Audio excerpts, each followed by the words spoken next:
जटिल समस्या हो या भाग्य बाधा हो, व्यापार, नौकरी, शादी की समस्या, करियर की चिंता हो या वैवाहिक जीवन में हो सुख का अभाव, पाइए अपनी समस्त ज्योतिषीय तथा वास्तु समस्याओं का सरल, चमत्कारी, प्रभावशाली समाधान।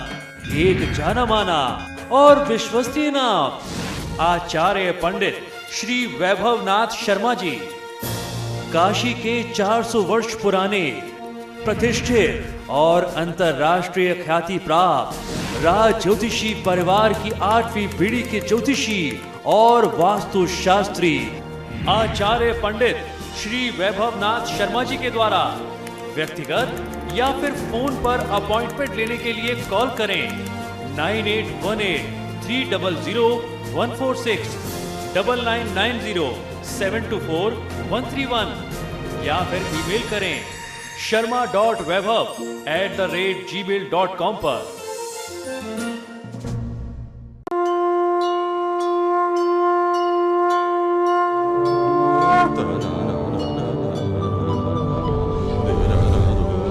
धर्म चक्र।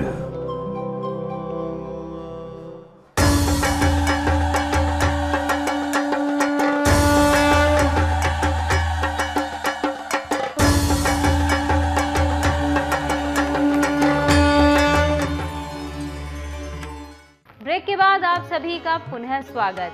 क्या करें खास आप इस नवरात्र में कि देवी के सभी स्वरूपों और रूपों की अनुकंपा आपको मिल जाए। तो चलिए इस पे करते हैं बातचीत पंडित वैभवनाथ शर्मा जी से। जय दुर्गे, शिव दुर्गे। मैं हूं वैभवनाथ शर्मा और आप देख रहे हैं धर्मचक्र। आज हम लोग जानकारी करेंगे कि किस प्रकार नवरात्रि में आप गृह शांति के उपाय कर सकते हैं। नवरात्र के समय गृह शांति पूजा भी बाधाओं को दूर करने का योग्य काल होता है। आध्यात्मिक साधना के लिए जो लोग इच्छुक होते हैं वह लोग इन दिनों साधनारत रहते हैं। ग्रहों से पीड़ित व्यक्ति के लिए ये जो 10 दिन हैं, ये 10 दिन ग्रह शांति भी कर सकते हैं और अपनी गृह शांति यानी घर में अगर कोई दोष हो तो उसके लिए भी यह काल बहुत उत्तम होता है। दुर्गा पूजा के साथ किस प्रकार आप ग्रह शांति करें, सबसे पहले ये जानते हैं। माता दुर्गा ही सभी तंत्र और मंत्र की आधार शक्ति हैं। यह देवी कालरात्रि हैं, काली हैं और कपालिनी हैं। सभी तंत्र और मंत्र यंत्र इन्हीं से जन्म लेते हैं और इन्हीं में समाहित हो जाते हैं। बिना मंत्र के इनकी साधना अपूर्ण मानी जाती है। ज्योतिष शास्त्र के अनुसार पृथ्वी पर जो भी मनुष्य है वह किसी न किसी ग्रह से पीड़ित अवश्य होते हैं। ग्रहों की पीड़ा से बचने का एकमात्र उपाय उनकी शांति ही होती है। ग्रहों की शांति के लिए भी यंत्र और मंत्र प्रभावकारी हैं। दुर्गा पूजा के 10 दिनों में अगर इनकी सहायता से ग्रह शांति करें तो इसका लाभ किसी भी साधक को, किसी भी जातक को बहुत शीघ्र मिल सकता है। यदि इन दिनों हम लोग माता दुर्गा के कलश स्थापित करके नियमित माता की पूजा करते हैं और माँ की पूजा आराधना करने के बाद प्रत्येक दिन एक एक ग्रह की शांति करते हैं तो निश्चित ही आपको अपने ग्रहों में बहुत अच्छा सुधार मिलेगा। ग्रहों की जो नकारात्मक ऊर्जा है, जो उनके नकारात्मक प्रभाव हैं, वह शांत हो जाएंगे और ग्रहों के अशुभ प्रभाव के कारण जो भी आपको अपने जीवन में परेशानी का सामना करना पड़ता है उसमें आपको काफ़ी राहत मिल सकती है। तो आइए जानते हैं किस प्रकार आप नवग्रह की शांति कर सकते हैं नवरात्रों में। नवरात्रों के 9 दिनों में नवग्रह शांति की विधि ये है कि प्रतिपदा के दिन में आप मंगल ग्रह की शांति करें। द्वितीया की तिथि में यानी दूसरे दिन राहु की शांति की जाती है। तृतीया के दिन बृहस्पति देवता की शांति करते हैं। चतुर्थी की तिथि में शनि ग्रह की शांति की जाती है। पंचमी के दिन अशुभ बुध ग्रह की शांति की जाती है। षष्ठी के दिन यानी नवरात्र के छठे दिन यदि आपकी कुंडली में केतु बहुत खराब अवस्था में है तो केतु की शांति होती है। सप्तमी की तिथि में शुक्र देव की शांति होती है। अष्टमी के दिन सूर्य देव की शांति होती है। नवमी की तिथि में चंद्र ग्रह की शांति बहुत आसानी से की जा सकती है। ग्रहों की शांति की प्रक्रिया को आरंभ करने से पहले कलश स्थापना करना और देवी दुर्गा की पूजा आराधना करना आवश्यक भी है और अनिवार्य भी है। माता की पूजा आराधना करने के बाद लाल रंग के एक वस्त्र पर एक यंत्र बनाइए। इस यंत्र में 3-3 खाने के 3 लाइनें बनेंगी। सबसे पहले ऊपर वाले खाने में बुध, शुक्र और चंद्रमा को स्थापित करें। बीच वाले खाने में जो बीच की लाइन है उसमें सबसे पहले गुरु यानी गुरु ग्रह बृहस्पति, दूसरे खाने में सूर्य और उसके बाद मंगल देवता को स्थापित करें। और नीचे की तीसरी यानी आखिरी लाइन में 3 खाने में सबसे पहले केतु, फिर शनि और फिर राहु देवता को स्थान देना चाहिए। इस यंत्र को बनाने के बाद नवग्रह बीज मंत्र से इस यंत्र की पूजा आराधना करें। फिर उसके बाद नवग्रह शांति का संकल्प आप स्वयं कर लें या किसी योग्य ब्राह्मण द्वारा, योग्य आचार्य द्वारा आप यह अनुष्ठान संपादित करा सकते हैं। प्रतिपदा की तिथि में यानी नवरात्र के पहले दिन मंगल ग्रह की शांति होती है, इसलिए मंगल ग्रह की फिर से पूजा करनी चाहिए। पूजा के बाद पंचमुखी रुद्राक्ष, मूंगा अथवा लाल हकीक की माला से 108 मंगल के बीज मंत्र का जाप करना चाहिए। जप के बाद मंगल कवच एवं अष्टोत्तर शतनाम का पाठ कर लेना चाहिए। इसी प्रकार से राहु की शांति के लिए द्वितीया तिथि को राहु की पूजा के बाद राहु के बीज मंत्र का 108 बार जप करना चाहिए। फिर अष्टोत्तर शतनाम का पाठ और कवच का पाठ कर लेना चाहिए। नवग्रह की शांति के लिए सभी ग्रह का विधान इसी प्रकार से रहेगा, यानी संबंधित ग्रह के बीज मंत्र का जप के बाद अष्टोत्तर शतनाम का पाठ करना और कवच का पाठ करना आवश्यक है। दशमी के दिन नवग्रह यंत्र की पूजा के बाद इसे घर में पूजा स्थल पर स्थापित कर देना चाहिए और नियमित रूप से आपकी रोज की रूटीन में इनकी पूजा आराधना आपको करनी चाहिए। आइए अब जानते हैं कि इन ग्रहों की शांति के लिए किस ग्रह के लिए कौन सी माला का प्रयोग आप करें। जप माला सभी ग्रह के लिए अलग अलग प्रयोग करना चाहिए। जैसे राहु के लिए पंचमुखी रुद्राक्ष या फिर पीले हकीक या सुनहले की माला, शनि के लिए पंचमुखी रुद्राक्ष या काले हकीक की माला, बुध के लिए हरे हकीक की माला या चारमुखी रुद्राक्ष की माला का आप प्रयोग कर सकते हैं। केतु के लिए 9 मुखी रुद्राक्ष की माला का प्रयोग किया जाना चाहिए। अगर 9 मुखी रुद्राक्ष ना मिले तो पंचमुखी रुद्राक्ष का प्रयोग भी किया जा सकता है जाप के लिए। वहीं शुक्र के लिए स्फटिक, चंदन, सफेद हकीक की माला का प्रयोग करें।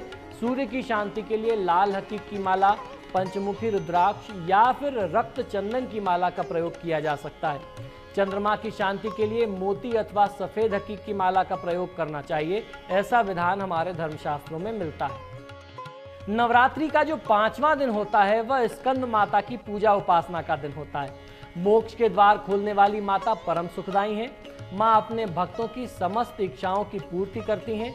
श्रुति और समृद्धि से युक्त छांदोग्य उपनिषद के प्रवर्तक सनत कुमार की माता भगवती का नाम स्कंद है। अतः उनकी माता होने से कल्याणकारी शक्ति की अधिष्ठात्री देवी को 5वीं दुर्गा स्कंद माता के रूप में पूजा जाता है। नवरात्रि में इनकी पूजा अर्चना का विशेष विधान है। अपने सांसारिक स्वरूप में यह देवी सिंह की सवारी पर विराजमान है तथा चतुर्भुज इस दुर्गा का स्वरूप दोनों हाथों में कमलदल लिए हुए और एक हाथ से अपनी गोद में ब्रह्म स्वरूप सनत कुमार को थामे हुए हैं। यह दुर्गा समस्त ज्ञान, विज्ञान, धर्म, कर्म और कृषि, उद्योग सहित 5 आवरणों से समाहित विद्यावाहिनी दुर्गा भी कहलाती है। मानसिक शांति व ऊर्जा प्राप्त करने हेतु कौन से मंत्र का आप आज प्रयोग करें, ये जानना बहुत आवश्यक है। यह मंत्र बहुत आवश्यक, बहुत चमत्कारी है। इस मंत्र को बहुत ध्यान से सुनिए। त्वं वैष्णवो शक्ति अनंत वीर्या विश्वस्य बीजम परमासि माया सम्मोहितम देवी समस्त में तत्त त्वं वै प्रसन्न भुवि मुक्ति हेतु। इस मंत्र को पुनः एक बार सुन लीजिए। यह मंत्र बहुत चमत्कारी, बहुत आवश्यक है। यह आपके नाना प्रकार के जो मन में तनाव है, दिमाग में चिंता भरी हुई है, उसको शांत कर देगा। त्वं वैष्णवो शक्ति अनंत वीर्या विश्वस्य बीजम परमासि माया सम्मोहितम देवी समस्त में तत्त त्वं वै प्रसन्न भुवि मुक्ति हेतु। इस मंत्र का जाप 2100 बार करना चाहिए। हवन में जब आप इसकी हवन की आहुति देते हैं तो कम से कम 100 बार आप 101 बार हवन की आहुति दें और आहुति आपको देसी घी की देनी चाहिए। इस प्रकार आप नवरात्रि के 5वें दिन की अपनी पूजा और साधना को संपूर्ण कर सकते हैं। माँ स्कंद माता आपका कल्याण करें, ऐसी ही हमारी प्रार्थना है। अभी मुझे आज्ञा दीजिए, फिर मुलाकात होगी। जय माँ दुर्गे। हमने आपको बताया कैसे आज आप भी माँ के तीसरे स्वरूप को प्रसन्न कर सकते हैं, कैसे आप भी माँ की अनुकंपा के भागी बन सकते हैं। समय की बाध्यता के चलते कार्यक्रम को यहीं देना होगा विराम, लेकिन कल फिर होगी आपसे मुलाकात माँ के नए स्वरूप के साथ। मुझे दीजिएगा इजाजत। नमस्कार।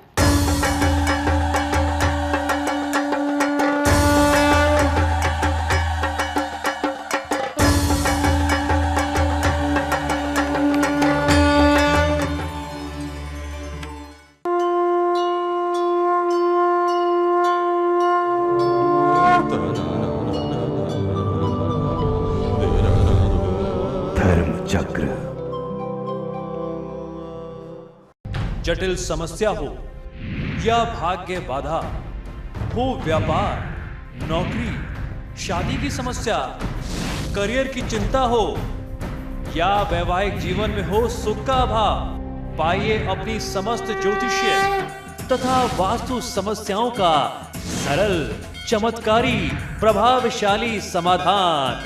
एक जाना माना और विश्वसनीय नाम आचार्य पंडित श्री वैभवनाथ शर्मा जी, काशी के 400 वर्ष पुराने प्रतिष्ठित और अंतरराष्ट्रीय ख्याति प्राप्त राज ज्योतिषी परिवार की 8वीं पीढ़ी के ज्योतिषी और वास्तु शास्त्री आचार्य पंडित श्री वैभवनाथ शर्मा जी के द्वारा व्यक्तिगत या फिर फोन पर अपॉइंटमेंट लेने के लिए कॉल करें 9818-300-146, 9990-724-131 या फिर ईमेल करें sharma.vaibhav@gmail.com पर।